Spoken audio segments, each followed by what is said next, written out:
Now turn to Part 1.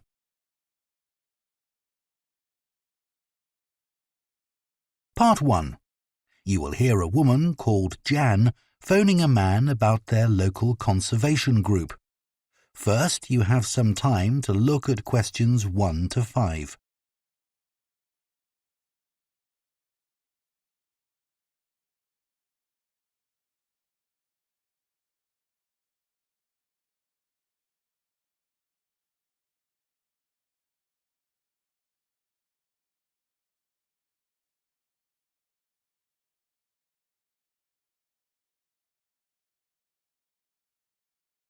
Now listen carefully and answer questions 1 to 5. Hello? Oh, hello. My name's Jan. Are you the right person to talk to about the Buckworth Conservation Group? Yes, I'm Peter. I'm the secretary. Good. I've just moved to this area and I'm interested in getting involved. I was in a similar group where I used to live. Could you tell me something about your activities, please? Of course. Well, we have a mixture of regular activities and special events. One of the regular ones is trying to keep the beach free of litter. A few of us spend a couple of hours a month on it, and it's awful how much there is to clear. I wish people would be more responsible and take it home with them. I totally agree. I'd be happy to help with that. Is it okay to take dogs? I'm afraid not, as they're banned from the beach itself. You can take them along the cliffs, though, and children are welcome. Right. We also manage a nature reserve, and there's a lot to do there all year round. For example, because it's a popular place to visit, we spend a lot of time looking after the paths and making sure they're in good condition for walking. I could certainly help with that. Good. And we have a program of creating new habitats there. We've just finished making and installing nesting boxes for birds to use, and next we're going to work on encouraging insects. They're important for the biodiversity of the reserve. They certainly are. Oh, and we're also running a project to identify the different species of butterflies that visit the reserve. You might be interested in taking part in that. Sure.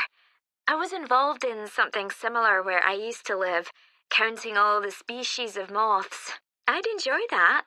Another job we're doing at the reserve is replacing the wall on the southern side, between the parking area and our woodshed. It was badly damaged in a storm last month. Okay.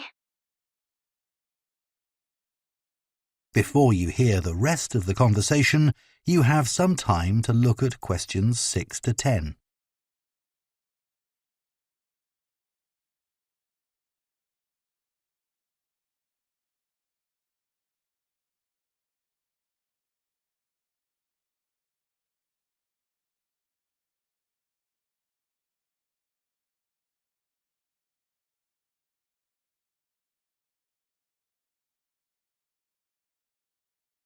Now listen and answer questions 6 to 10. Then, as I said, we have a program of events as well, both at the weekend and during the week. Right. I presume you have guided walks. I'd like to get to know the local countryside as I'm new to the area. Yes, we do. The next walk is to Ruston Island a week on Saturday. We'll be meeting in the car park at Dunsmore Beach at low tide. That's when the sands are dry enough for us to walk to the island without getting wet. Sounds good. The island's a great place to explore. It's quite small, and it's got a range of habitats. It's also an ideal location for seeing seals just off the coast or even on the beach. Okay. And is there anything we should bring? Like a picnic, for instance? Yes, do bring one, as it's a full-day walk. And of course, it'll be wet walking across and back, so make sure your boots are waterproof. I must buy a new pair. There's a hole in one of my current ones. Well, I'd definitely like to come on the walk. Great. Then later this month, we're having a one-day woodwork session in Hopton Wood. I've never tried that before. Is it okay for beginners to take part? Definitely. There'll be a couple of experts leading the session, and we keep the number of participants down, so you'll get as much help as you need. Excellent. I'd love to be able to make chairs. That's probably too ambitious for one day. You'll be starting with wooden spoons. And of course, learning how to use the tools. And anything you make is yours to take home with you. That sounds like fun. When is it? It's on the 17th from 10 a.m. until 3. There's a charge of £35, including lunch, or £40 if you want to camp in the wood. I should think I'll come home the same day. Well, I'd certainly like to join the group. It sounds like you... That is the end of Part 1. You now have half a minute to check your answers to Part 1.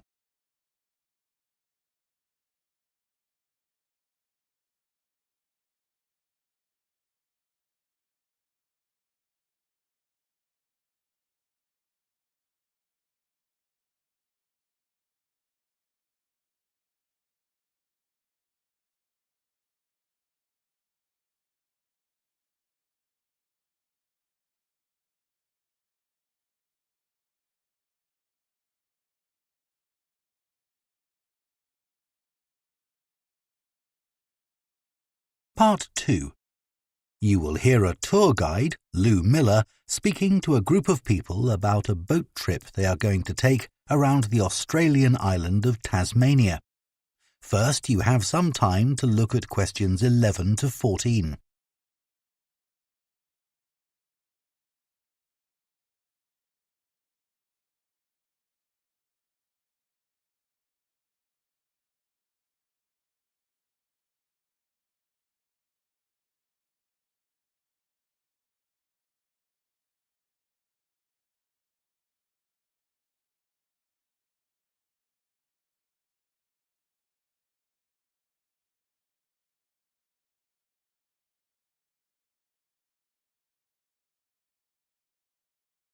Now listen carefully and answer questions 11 to 14. So, hello everyone. My name's Lou Miller and I'm going to be your tour guide today as we take this fantastic boat trip around the Tasmanian coast. Before we set off, I just want to tell you a few things about our journey. Our boats aren't huge, as you can see. We already have 3 staff members on board, and on top of that, we can transport a further 15 people, that's you, around the coastline. But please note, if there are more than 9 people on either side of the boat, we'll move some of you over. Otherwise, all 18 of us will end up in the sea. We've recently upgraded all our boats. They used to be jet black, but our new ones now have these comfortable dark red seats and a light green exterior in order to stand out from others and help promote our company. This gives our boats a rather unique appearance, don't you think? We offer you a free lunchbox during the trip, and we have 3 types. Lunchbox 1 contains ham and tomato sandwiches. Lunchbox 2 contains a cheddar cheese roll. And Lunchbox 3 is salad-based and also contains eggs and tuna. All 3 lunchboxes also have a packet of crisps and chocolate bar inside. Please let staff know which lunchbox you prefer. I'm sure I don't have to ask you not to throw anything into the sea. We don't have any bins to put litter in, but Jess, myself or Ray, our other guide, will collect it from you after lunch and put it all in a large plastic sack. Before you hear the rest of the talk, you have some time to look at questions 15 to 20.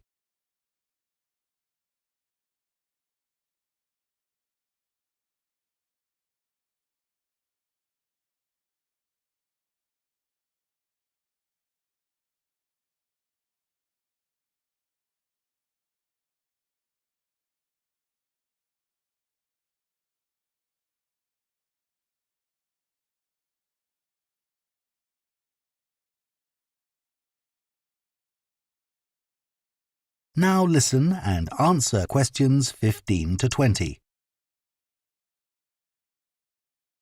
The engine on the boat makes quite a lot of noise, so before we head off, let me tell you a few things about what you're going to see. This area is famous for its ancient lighthouse, which you'll see from the boat as we turn past the first little island. It was built in 1838 to protect sailors, as a number of shipwrecks had led to significant loss of life. The construction itself was complicated, as some of the original drawings kept by the local council show. It sits right on top of the cliffs in a very isolated spot. In the 19th century, there were many jobs there, such as polishing the brass lamps, chopping firewood, and cleaning windows that kept lighthouse keepers busy. These workers were mainly prison convicts until the middle of that century, when ordinary families willing to live in such circumstances took over. Some of you have asked me what creatures we can expect to see. I know everyone loves the penguins, but they're very shy and unfortunately tend to hide from passing boats. But you might see birds in the distance, such as sea eagles, flying around the cliff edges where they nest. When we get to the rocky area inhabited by fur seals, we'll stop and watch them swimming around the coast. They're inquisitive creatures, so don't be surprised if one pops up right in front of you. Their predators, orca whales, hunt along the coastline too, but spotting one of these is rare. Dolphins, on the other hand, can sometimes approach on their own or in groups as they ride the waves beside us. Lastly, I want to mention the caves. Tasmania is famous for its caves, and the ones we'll pass by are so amazing that people are lost for words when they see them. They can only be approached by sea, but if you feel that you want to see more than we're able to show you, then you can take a kayak into the area on another day, and one of our staff will give you more information on that. What we'll do is to go through a narrow channel past some incredible rock formations, and from there we'll be able to see the openings to the caves, and at that point we'll talk to you about what lies beyond. That is the end of Part 2. You now have half a minute to check your answers to Part 2.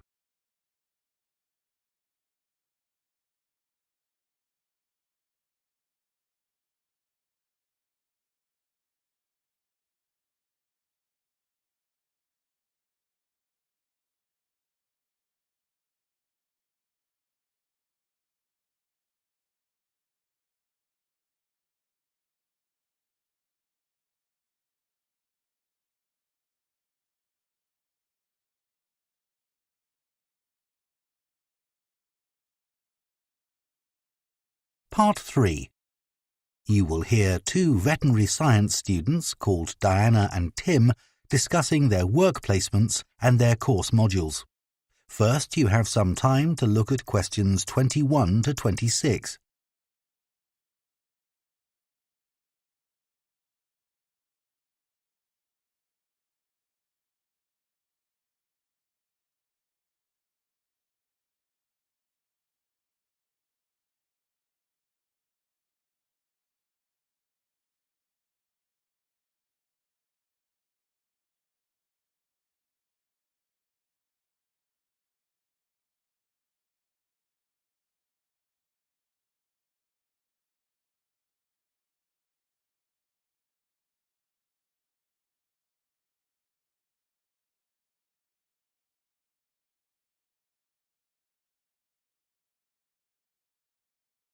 Now listen carefully and answer questions 21 to 26.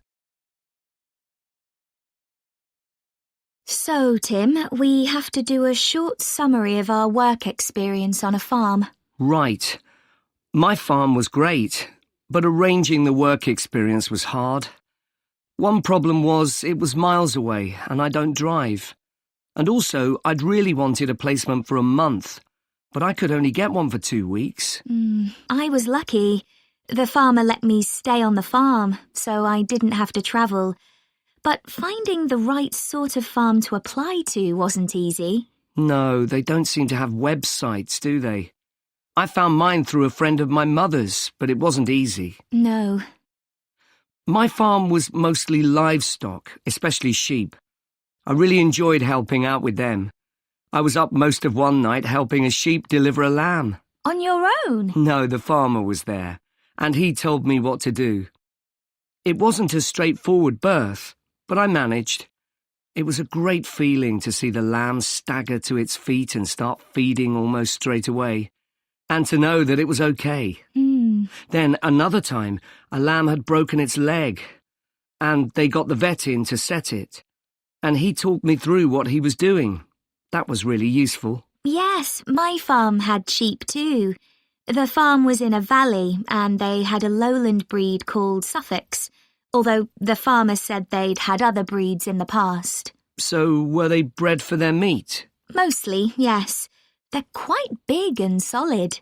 My farm was up in the hills, and they had a different breed of sheep. They were Cheviots. Oh, I heard their wool's really sought after. Yes, it's very hard wearing, and they use it for carpets. Right. I was interested in the amount of supplements they add to animals' feed nowadays. Like, even the chickens got extra vitamins and electrolytes in their feed. Yes, I found that too. And they're not cheap. But my farmer said some are overpriced for what they are, and he didn't give them as a matter of routine, just at times when the chickens seemed to particularly require them. Yes, mine said the same. He said certain breeds of chickens might need more supplements than the others, but the cheap and expensive ones are all basically the same. So, did your farm have any other livestock, Diana? Yes, dairy cows.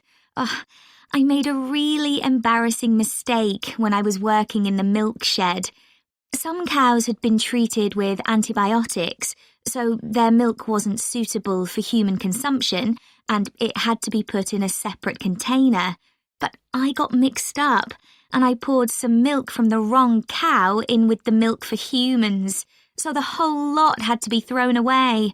The farmer wasn't too happy with me. I asked my farmer how much he depended on the vet to deal with health problems. I'd read reports that the livestock's health is being affected as farmers are under pressure to increase production. Well, he didn't agree with that, but he said that actually some of the stuff the vets do, like minor operations, he'd be quite capable of doing himself. Yeah, my farmer said the same, but he reckons vet skills are still needed. Before you hear the rest of the conversation, you have some time to look at questions 27 to 30.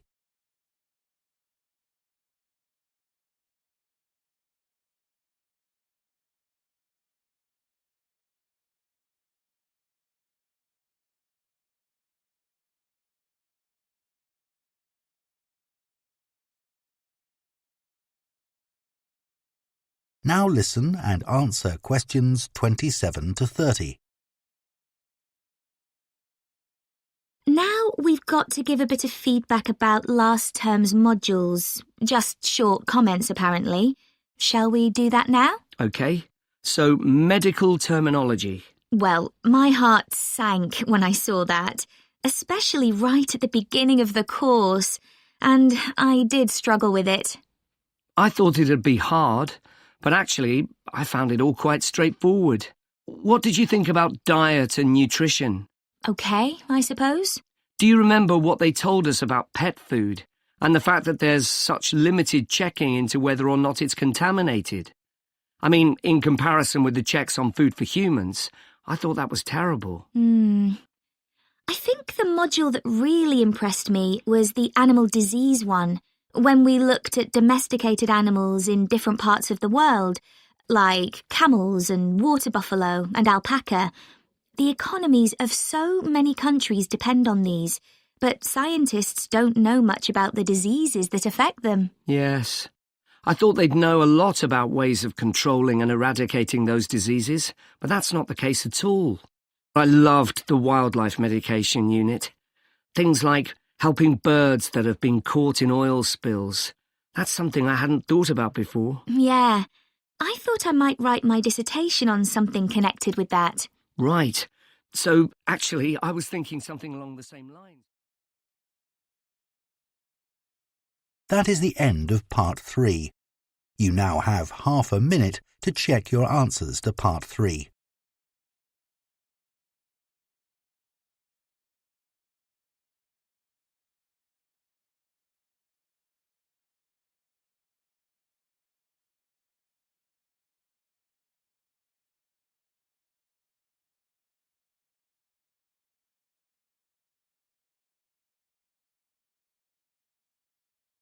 Part 4.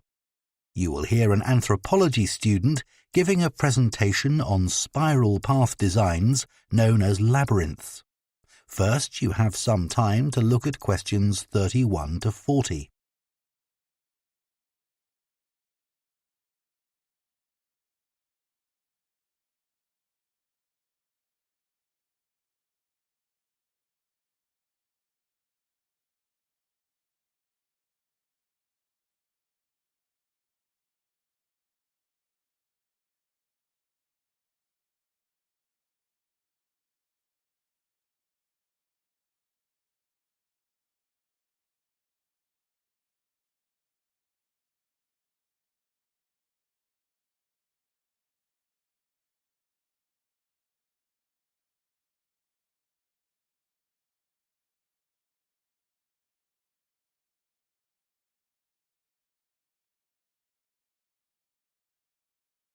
Now listen carefully and answer questions 31 to 40. Labyrinths have existed for well over 4,000 years. Labyrinths and labyrinthine symbols have been found in regions as diverse as modern-day Turkey, Ireland, Greece, and India. There are various designs of labyrinth, but what they all have in common is a winding spiral path which leads to a central area. There is one starting point at the entrance, and the goal is to reach the central area. Finding your way through a labyrinth involves many twists and turns, but it's not possible to get lost, as there is only one single path. In modern times, the word labyrinth has taken on a different meaning and is often used as a synonym for a maze. A maze is quite different, as it is a kind of puzzle with an intricate network of paths. Mazes became fashionable in the 15th and 16th centuries in Europe and can still be found in the gardens of great houses and palaces. The paths are usually surrounded by thick, high hedges so that it's not possible to see over them. Entering a maze usually involves getting lost a few times before using logic to work out the pattern and find your way to the centre, and then out again. There are lots of dead ends and paths which lead you back to where you started. The word maze is believed to come from a Scandinavian word for a state of confusion. This is where the word amazing comes from. Labyrinths, on the other hand, have a very different function. Although people now often refer to things they find complicated as labyrinths, this is not how they were seen in the past. The winding spiral of the labyrinth has been used for centuries as a metaphor for life's journey. It served as a spiritual reminder that there is purpose and meaning to our lives, and helped to give people a sense of direction. Labyrinths are thought to encourage a feeling of calm, and have been used as a meditation and prayer tool in many cultures over many centuries. The earliest examples of the labyrinth spiral pattern have been found carved into stone, from Sardinia to Scandinavia, from Arizona to India to Africa. In Europe, these spiral carvings date from the late Bronze Age. The Native American Pima tribe wove baskets with a circular labyrinth design that depicted their own cosmology. In ancient Greece, the labyrinth spiral was used on coins around 4,000 years ago. Labyrinths made of mosaics were commonly found in bathhouses, villas, and tombs throughout the Roman Empire. In northern Europe, there were actual physical labyrinths designed for walking on. These were cut into the turf or grass, usually in a circular pattern. The origin of these walking labyrinths remains unclear, but they were probably used for fertility rites, which may date back thousands of years. 11 examples of turf labyrinths survive today, including the largest one at Saffron Walden, England, which used to have a large tree in the middle of it.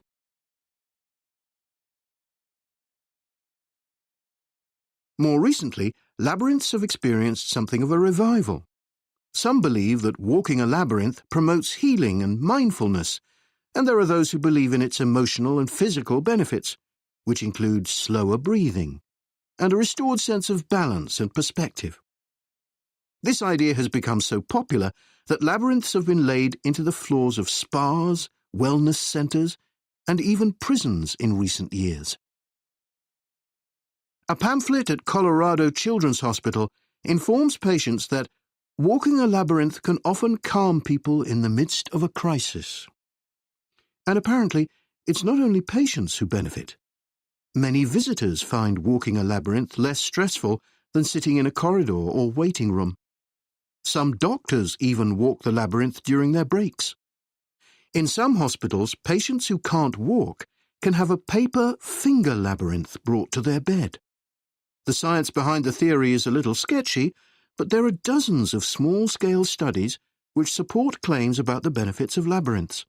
For example, one study found that walking a labyrinth provided short-term calming, relaxation and relief from anxiety for Alzheimer's patients. So what is it about labyrinths that makes their appeal so universal?